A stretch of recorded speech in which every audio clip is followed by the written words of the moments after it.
Veamos la filosofía de Andrés Bello y la identidad cultural, ¿no? Latinoamericana. Andrés Bello fue uno de los grandes intelectuales de la primera mitad del siglo XIX, bueno, maestro de Simón Bolívar, una de las grandes personalidades, creador de la Universidad de Chile, y por eso es muy idolatrado, yo diría, en Chile. Un hombre con un desarrollo, sobre todo en el terreno lingüístico y también en el terreno filosófico. Escribió un libro, Filosofía del Entendimiento, que no tenía nada que envidiar a los empiristas. Bello, bueno, vivió la primera parte de su vida, lógicamente, en Venezuela, se formó bajo la influencia de la escolástica, pero se emancipó rápidamente y incluso en la filosofía moderna. Vivió más de 20 años en Inglaterra y eso le permitió vincularse mucho al empirismo inglés, a la escuela escocesa del common sense, sentido común, al conocimiento, ¿no? Empirista, sensualista, ¿no? Experimentalista del pensamiento, aunque a veces con cierta carga subjetivista, pero bueno, de todas formas, con una expresión de filosofía muy ilustrada.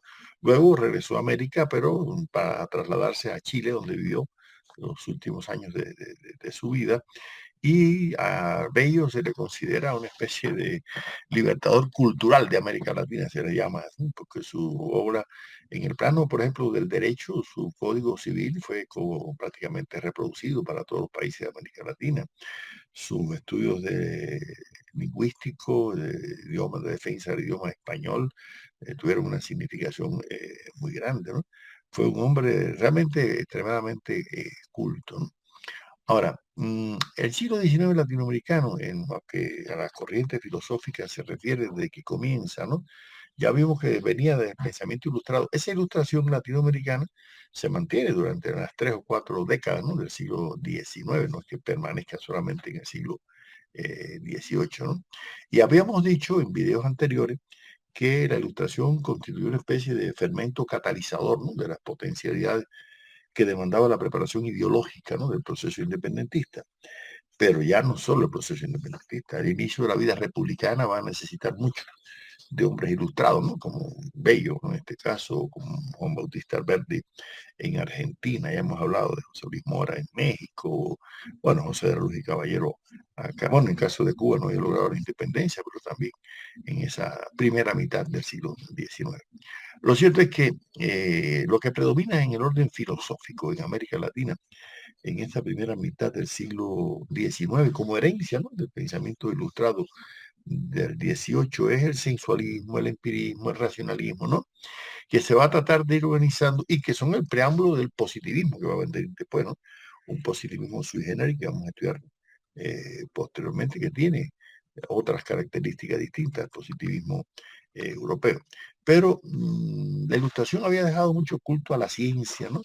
A la biología en particular, ¿no? Y entonces se puso de moda ideas de corte frenológico, o sea que la capacidad intelectual depende de la capacidad del cráneo, ese tipo de posición, ¿no? O posiciones materialistas vulgares que vimos ya incluso en el caso de Bolívar, ¿no? De pensar que las ideas son un cerebro, una excreción del cerebro, ¿no? Y por eso el utilitarismo de Bentham, este filósofo inglés, y luego también el utilitarismo de John Stuart Mill van a tener cierta influencia, ¿no? En América Latina. O también las corrientes de la llamada ideología, ¿no? De estudio tras sí. Y en medio de ese ambiente también están apareciendo las ideas socialistas utópicas que vamos a ver posteriormente en otro video. Pero lo cierto es que es una época, digamos, posterior a las guerras de independencia en que toma fuerza mucho el espiritualismo, el eclecticismo, el romanticismo, no solo en el plano literario, sino también en el plano filosófico, porque ya no se va a dar cuenta solamente el poder de la razón, sino también de la voluntad, ¿no? Del sentimiento, de la pasión, en el caso, ¿no? Del romanticismo, ¿no? Y hay unas confrontaciones, ¿no? Entre el materialismo y el idealismo en el plano, ¿no? Del comienzo, ¿no? Del pensamiento de corte espiritual. Entonces, en medio de esa atmósfera de la primera mitad del siglo XIX, ¿no? Y en el plano político, bajo la influencia no solamente de la independencia de América, sino también del auge que está tomando las monarquías absolutas en Europa, es que se desarrolla, ¿no? La filosofía de eh, Andrés Bello. Ahora, Andrés Bello fue un hombre en el plano político, ideológico, algo más conservador, ¿no? Sin embargo, en el plano epistemológico y axiológico de una modernidad impresionante, ¿no? En una época en que realmente era una época bastante controvertida, ¿no? En una época en que los enfoques antropológicos en la filosofía se podrían ver desde, repito, desde posiciones muy divergentes, ¿no? O bien muy materialistas y sensualistas, o bien desde posiciones muy metafísicas, cuando la escolástica incluso trataba de renovarse, ¿no? Una neoescolástica que todavía no va a tomar tanta fuerza como en la segunda mitad del siglo XIX, pero la escolástica trataba de reanimarse, ¿no? El pensamiento metafísico en particular. Bello se dejó influir mucho por la llamada escuela escocesa, ¿no? Del llamado realismo natural, ¿no? O sentido común, ¿no? Common sense, como se le conoce en inglés, ¿no? Que es una expresión de la tradición empirista inglesa, ¿no? Ahí la filosofía de Thomas Wright es fue, claro, vivió 20 años en Inglaterra y de una forma u otra influyó en él, ¿no? Ese pensamiento empirista, ese pensamiento sensualista. Entonces, la obra Filosofía del Entendimiento que Bello escribe realmente es una obra, como diríamos, fuera de serie para su época, ¿no? Para el caso de América Latina, ¿no? Una obra de mucha significación, de mucha trascendencia. El que fuera rector de la Universidad Central de Madrid, hoy Complutense, José Gaos, este filósofo que emigró de España a la caída de la República Española, y esto me lo contaba también Leopoldo Sea en una anécdota cuando le pedía a los estudiantes que si habían leído o no la obra de Rey, la obra de Bello, ¿no? Escuchen lo que dijo Gauss, cito: si Bello hubiera sido escocés o francés, su nombre figuraría en las historias de la filosofía universal como uno más, en pie de igualdad con los de Douglas Stewart, Brown, Roger Collard, Jufro, si es que no con los Wright y Cousin. O sea, fin de la cita. Quiere decir que la obra de Bello no tiene nada que envidiarle, ¿no? Al pensamiento empirista inglés. Pero lamentablemente se fastidió porque nació en Caracas, como dijo Gao, ¿no? Si hubiera nacido, ¿verdad? En cualquier pequeña aldea, ¿no? De inglesa o escocesa, ahí estaría, ¿no? Realmente, todos los estudios de Bello, como dice la profesora italiana María Rosaria Coluccello, ¿no? Ella dice, parece claro que los estudios hechos por Bello sobre la filosofía escocesa no significaron otra cosa sino adherir al método psicológico usado por ella y por su inclinación epistemológica, ¿no? Además, Bello nunca ha hecho una mera exposición o simple traslación del pensamiento filosófico del continente europeo, sino que lo ha elaborado examinando sus teorías desde un punto de vista extremadamente crítico, adecuándola a la situación filosófica cultural latinoamericana. Fin de la cita de María Rosaria. Esta idea es importante porque Bello no fue simplemente un importador de ideas inglesas o de ideas europeas, no. Realmente él trató de tomar elementos de la cultura europea, de la filosofía inglesa, pero atemperándolo, ¿no? A las circunstancias de América Latina. Eso es muy importante a la hora de valorar, ¿no? El pensamiento de Bello, ¿no? Bello ha sido muy controvertido en cuanto a clasificaciones, ¿no? Algunos lo presentan como un sensualista materialista. Juan David García Vaca, que fue otro de los emigrados españoles que llegó a Venezuela por los años finales de los 30 del siglo pasado, lo caracterizaba como un positivista espiritualista integral. Una cosa contradictoria, porque positivismo y espiritualismo son antitéticos, no hay forma de unir eso, ¿no? Ahora, Marcelino Menéndez y Pelayo, otra de las grandes figuras intelectuales españolas, decía que sin duda la obra más importante que en su género posee la literatura americana es la obra de Andrés Bello, ¿no? O sea, que en España mismo ¿no? Y sobre todo Bello escribió una gramática de la lengua española que hoy en día todavía los lingüistas, ¿no? Le reconocen, ¿no? El valor que tiene la gramática de Bello. Ahora, lo importante es ver la estimación que le dio Bello al lugar de la filosofía, al lugar del arte y sobre todo al lugar de la ciencia, ¿no? porque Bello es un pensador ilustrado. Y veamos lo que dice, cito a Bello, ¿no? Felices aquellos que pueden dedicarse desde temprano al estudio de algunos ramos de los conocimientos humanos.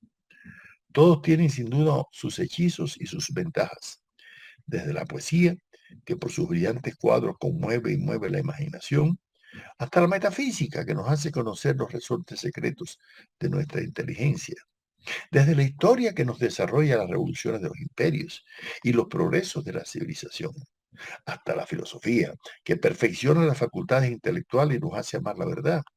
Todos estos estudios son muy dignos de cautivar el espíritu de todo ser racional, pero no son menos los que, elevándonos a la contemplación del universo, nos impulsan a estudiar las causas mismas que las animan, aquello que nos recubren todos los maravillosos de esos fenómenos numerosos, tan singulares como importantes, que nos explican la teoría de los vientos y de las borrascas, de esos relámpagos que nos alumbran con una luz tan particular, la de esos temblores que nos asombran con sus fuerzas y nos intimidan con sus efectos, la de esos cometas, en fin, sobre los cuales absurdas supersticiones transmitidas por la credulidad de lo antiguo subsisten aún en el vulgo. Fin de la cita. ¿Ven? Si hay un culto a la ciencia para quitar todos esos temores a los cometas, a los terremotos, a los diluvios, a los que sea, ¿no es así? A cualquier fenómeno natural que él lo ve desde un punto de vista natural. Pero también una cosa, también el desarrollo social. Bello lo va a interpretar como sometido a leyes, ¿no? ¿Ven? Las revoluciones, la caída de los imperios, los progresos. Así que su pensamiento se corresponde plenamente con ese racionalismo crítico, ¿no? Y además con ese humanismo práctico, porque además Bello no es que hubiera sido un gran revolucionario en el plano político, pero bueno, impulsó el proyecto independentista, lo apoyó y apoyó mucho el proceso de integración y sobre todo de la defensa de la identidad cultural latinoamericana, a través sobre todo de la defensa de su idioma, del castellano, porque quiero decirle que hubo tendencias al principio del proceso republicano que querían eliminar todo de España, ¿no? Hay un antiespañolismo terrible, ¿no? En estas colonias, ¿no? Y Bello, ¿no? Igual que otros, ¿no? Bello dice, nos parece, una cosa es la monarquía española y otra cosa es la cultura hispana, de la cual somos parte. La cultura hispanoamericana forma parte de la cultura hispana. Nosotros no podemos negar eso, ¿no? Y por eso él jugó un papel muy protagónico, ¿no?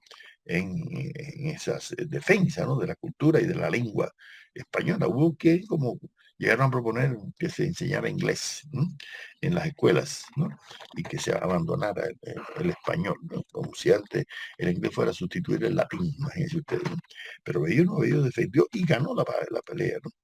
Ahora, hay una cosa importantísima en la epistemología de Bello, que el filósofo argentino Arturo Andrés Roy ha reconocido muy bien. Bello ve las sensaciones del proceso del conocimiento no como imágenes de la realidad, sino como signos. Y esto es importante. Ya Condillac en el siglo XVIII había planteado algo parecido para eso, ¿no? Y claro, no es lo mismo ver las sensaciones como imagen reproductiva de la realidad que como signos de la realidad. Por eso luego otros filósofos como Helmholtz en Alemania va a plantear más o menos lo mismo. Y Lenin, en su crítica al imperio criticismo, va a criticar prácticamente esta teoría, porque identificar las sensaciones como signo quiere decir no tener totalmente confianza en lo que esto significa. Porque una cosa es el significado, otra cosa es el significante, ¿no? En el plano semiótico. No es lo mismo la sensación como imagen reproductiva de la sociedad, aunque no sea pasiva, que sea activa, porque el sujeto interviene en el conocimiento del objeto, ¿no es así? Pero lo importante es que Bello trató de explicar, en cierta medida, ¿no? Cómo las sensaciones se convertían, ¿no? En signos y nos permitían conocer la realidad, ¿no? Y nos permitían conocer la naturaleza, ¿no? Y no solamente la naturaleza, sino también la sociedad, ¿no? Y por eso Bello, yo diría que contribuyó bastante, ¿no? A un cultivo de una filosofía ilustrada, de una filosofía racional, de una filosofía basada en elementos científicos, ¿no? No quiere decir que haya sido un positivista, no creo que se pueda clasificar a Bello como positivista por muchas razones, ¿no? Bello, ante todo, es un gran optimista epistemológico, tiene confianza en que el hombre sí puede conocer, ¿no?, la naturaleza de las cosas, ¿no? Ahora, esa es la razón por la cual Bello va a tener posturas muy distintas y muy distantes, incluso de los positivistas, ¿no?, de Sarmiento, por ejemplo, que veremos más adelante en otro video. El Domingo Faustino Sarmiento, que llegó a ser presidente de la República, ¿no?, Argentina, pues tenía una postura muy distinta, ¿no?, a la de Bello, bueno, y debatió con Bello incluso, ¿no?, un aspecto. Miren lo que decía Sarmiento de Bello, ¿no? Por lo que a nosotros respecta, si la ley de ostracismo estuviese en uso en nuestra democracia, habríamos pedido en tiempo el destierro de un gran literato que vive entre nosotros, Andrés Bello, sin otro motivo que serlo demasiado y haber profundizado más allá de lo que nuestra naciente civilización exige los arcanos del idioma y haber hecho gustar a nuestra juventud el estudio de las exterioridades del pensamiento y de las formas en que se desenvuelve nuestra lengua, con menoscabo de las ideas y de la verdadera ilustración. Fíjense, es una crítica que Sarmiento le está haciendo a Bello, fin de la cita. ¿Por qué? Porque Bello exalta, Bello era un poeta también, es otra cosa importante, ¿no? Y además periodista, escribía, ¿no? Bello le da mucho cultivo al idioma, al papel de la lengua española, ¿no? ¿Mm? Entonces, ese utilitarismo pragmático que es propio de los positivistas, Bello no lo va a compartir, ¿no? Y por eso yo creo que las críticas estas a Bello son exageradas, ¿no? Porque Bello realmente fue muy equilibrado, ¿no?, en reconocer, por una parte, la importancia de la cultura española, pero también defender la identidad cultural latinoamericana, lo que somos latinoamericanos, distinto, ¿no?, a los españoles, distinto, ¿no?, a los europeos en general. Y yo creo que por eso Bello le jugó un papel muy destacado, ¿no?, en destacar los valores de la cultura, de la identidad, del pensamiento, de la literatura, ¿no? Y en qué medida, ¿no?, nos articulamos a la construcción de la modernidad, ¿no? Cómo América Latina se inscribe en esa construcción, pero sin una postura mimética, sin una postura reproductiva simplemente, ¿no?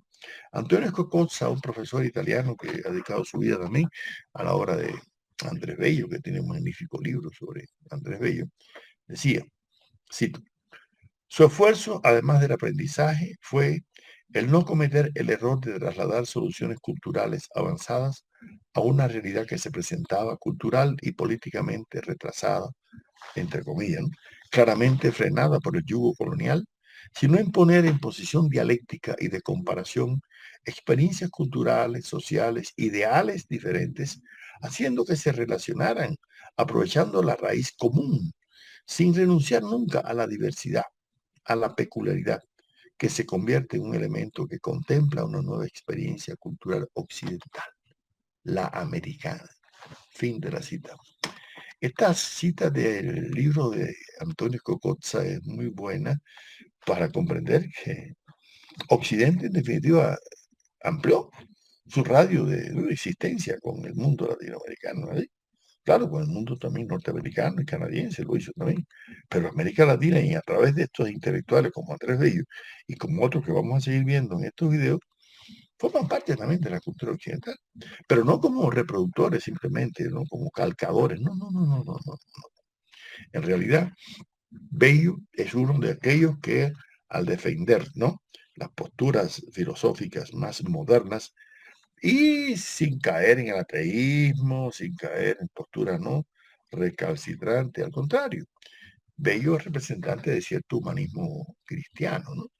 Y no cabe duda que muestra la posibilidad de en qué medida el pensamiento ilustrado podía articularse muy bien con la fe religiosa, ¿no?, siempre y cuando no se dejase arrastrar por el oscurantismo, el fanatismo, el autoritarismo, ¿no?, de la iglesia. Y por eso es que muchos de estos pensadores eran anticlericales, pero no ateos, eran deístas, tenían otras posiciones, ¿no? Incluso algunos eran sacerdotes. No es el caso de Andrés Bello, pero bueno, algunos sí lo eran, ¿no? Ahora, Bello va a exaltar mucho, ¿no?, el tema de la igualdad, ¿sí?, entre los hombres, va a exaltar mucho el pensamiento político emancipador, el pensamiento, en este caso, que es liberal. Yo creo que la obra detrás Andrés Bello realmente tiene una trascendencia grande para el siglo XIX latinoamericano, aunque hay que decir que no fue reconocido inicialmente como filósofo, sino como poeta, como lingüista, como jurista, ¿no? En realidad, ¿no? Yo creo que realmente Bello sí debe formar parte de la historia de las ideas filosóficas, ¿no? En América Latina. Y además, porque Bello decía, y cito, los trabajos filosóficos de Europa no nos dan la filosofía de la historia de Chile o de Hispanoamérica. Toca a nosotros formarla por el único proceder legítimo que es el de la inducción sintética. Fin de la cita. ¿Qué está diciendo aquí Andrés Bello con esto? Que no podemos sencillamente tomar las ideas de Hegel o las que ya él conocía y que estaban de moda también en algunas partes de América Latina, ¿no? O de Kant o de otros, o de filósofos franceses, ¿no? Para trasladarlas acá a América Latina. No, había que crear una filosofía desde nuestra América, como no, y imbuida en la realidad latinoamericana, nutriéndose de fuentes propias. Esa es ¿no? La realidad, ¿no? Entonces, por eso Bello dice, atacando a Sarmiento, a Lastarria, a otros historiadores, Lastarria un positivista que también criticó chileno, ¿no? A Bello. Y Bello respondía diciendo, suponer que se quiere que cerremos los ojos a la luz que nos viene de Europa es pura declamación. Nadie ha pensado en eso. Lo que se quiere es que abramos bien los ojos a ella y que no imaginemos encontrar en ella lo que no hay ni puede haber. Fin de la cita, cuidado. O sea, que Bello está diciendo, bueno, no, nosotros no vamos a negar, ¿no? La cultura europea, no vamos a negar la filosofía moderna francesa, inglesa, alemana, no, no, no.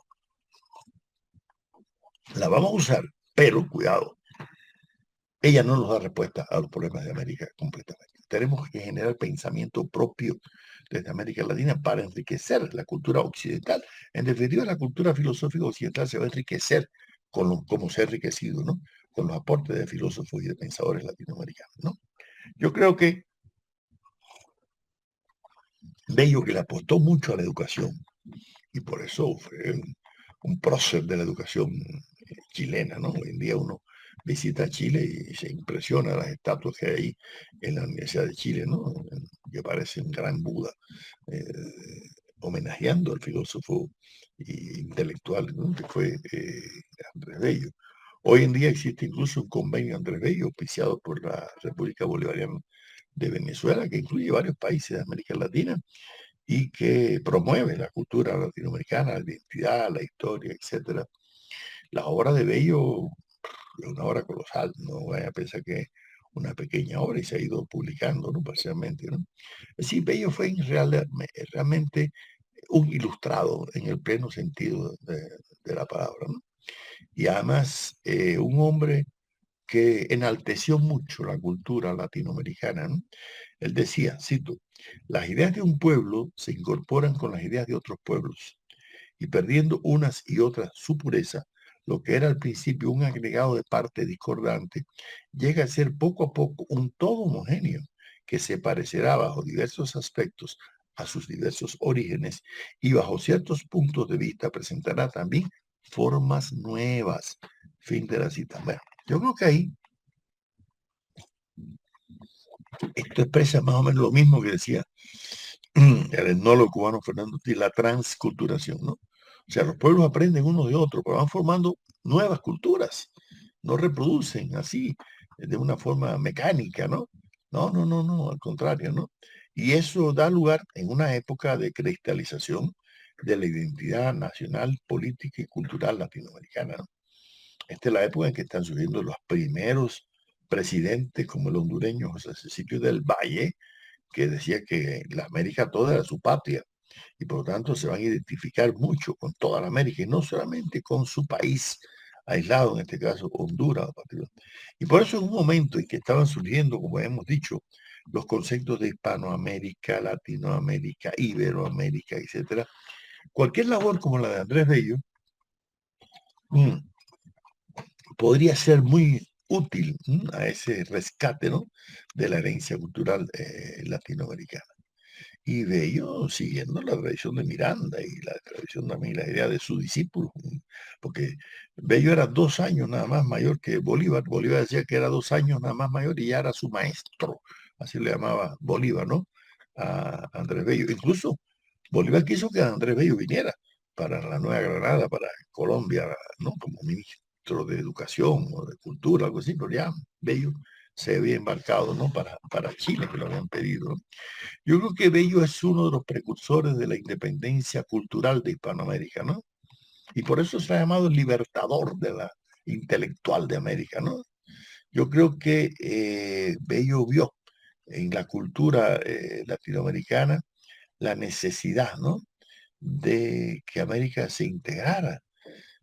Bello jugó un papel importante como diplomático, ¿no? de Venezuela, de Colombia, de Chile, e estimuló mucho la integración, ¿no? Latinoamericana, ¿no? Entonces, cuando en 1844 se trataba de revivir aquel espíritu de integración de Bolívar, del Congreso Anfictiónico de Panamá, y cuando se discutían las bases de una posible confederación hispanoamericana, miren lo que dijo Bello. Cito, las varias secciones de la América han estado hasta ahora separadas entre sí.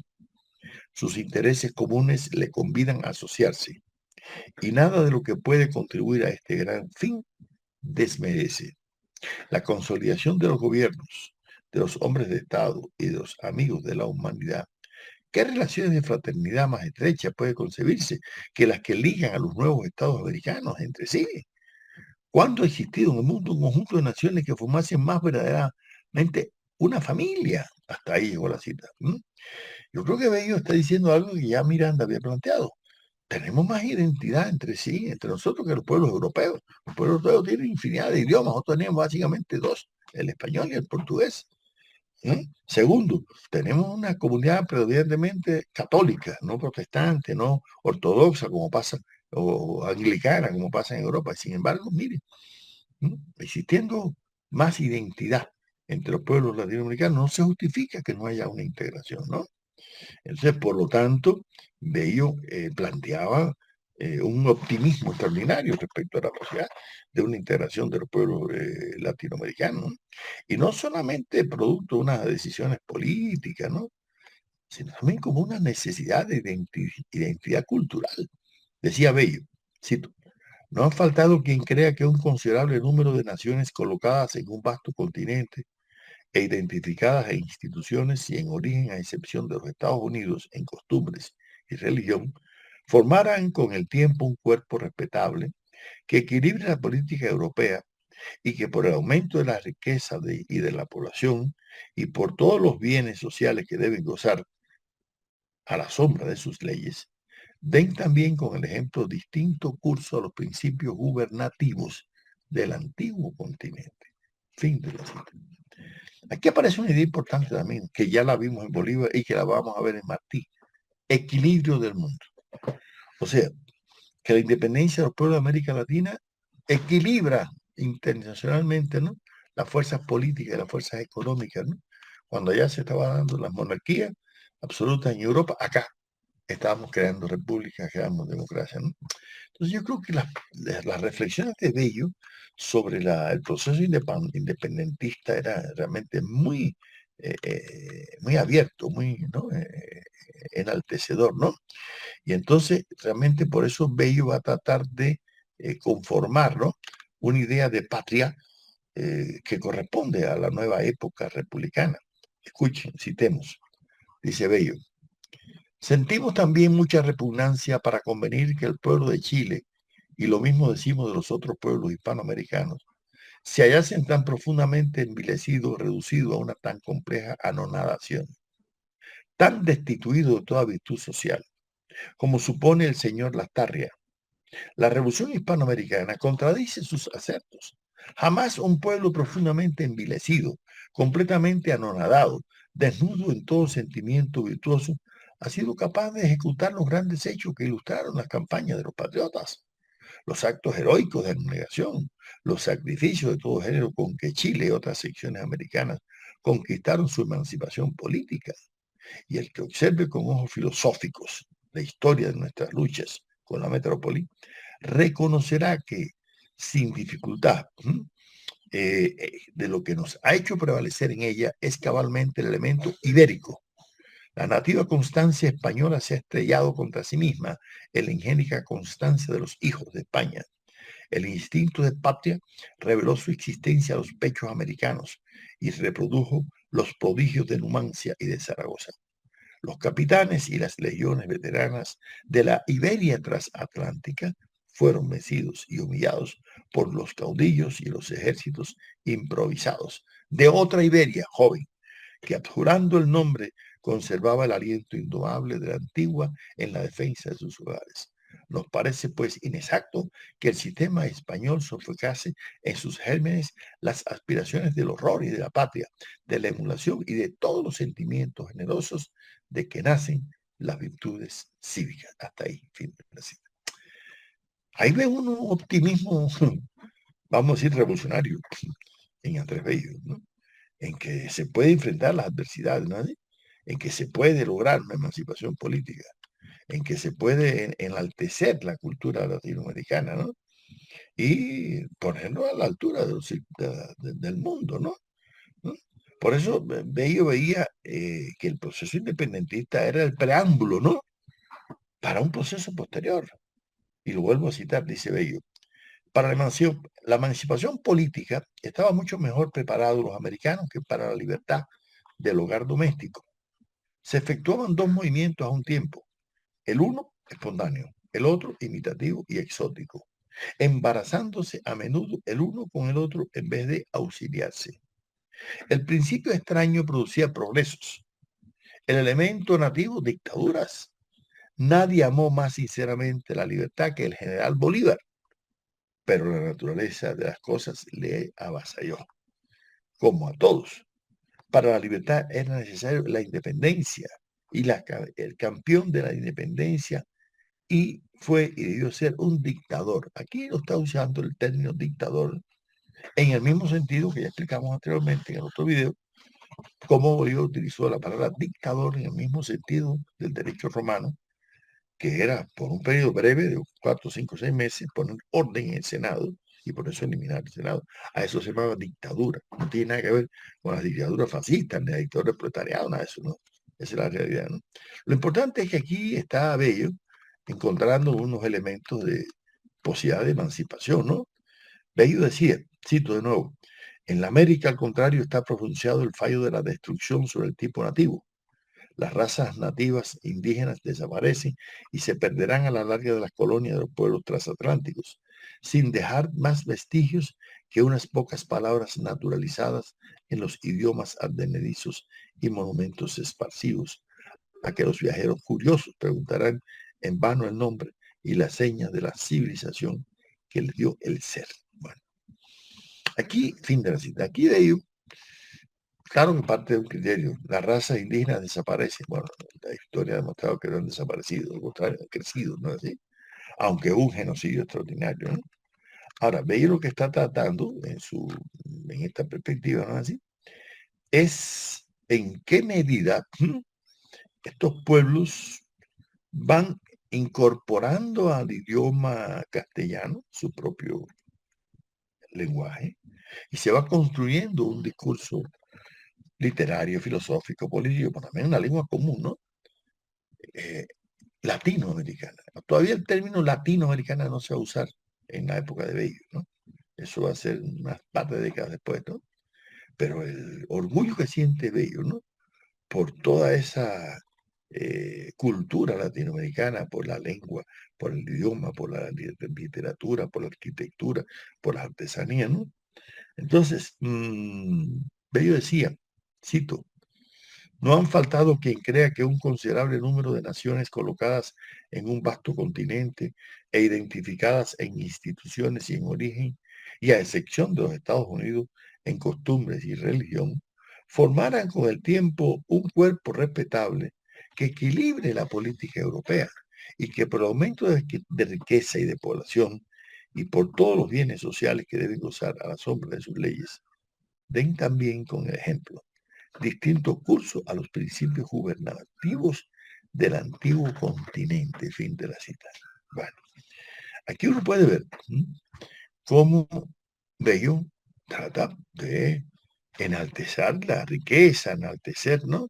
Realmente el idioma, enaltecer la cultura, ¿no? Latinoamericana, porque esto va a permitir un incremento de la vida económica, política y social de América Latina y va también a contribuir a ese equilibrio del mundo. Esa palabra que la encontramos en Bolívar, en Martí, bueno, pues sí, realmente van a aparecer todas esas ideas.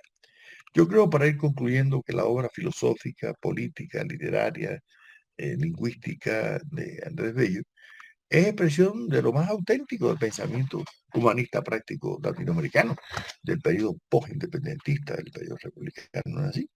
Y yo creo que realmente Bello dejó una huella imborrable, no solo en el pensamiento de Simón Bolívar, sino en la cultura chilena en particular y en la cultura venezolana, la cultura latinoamericana en general, ¿no? Ahora, no es lo importante es cómo clasificar a Bello, si fue positivista, espiritualista, sexualista.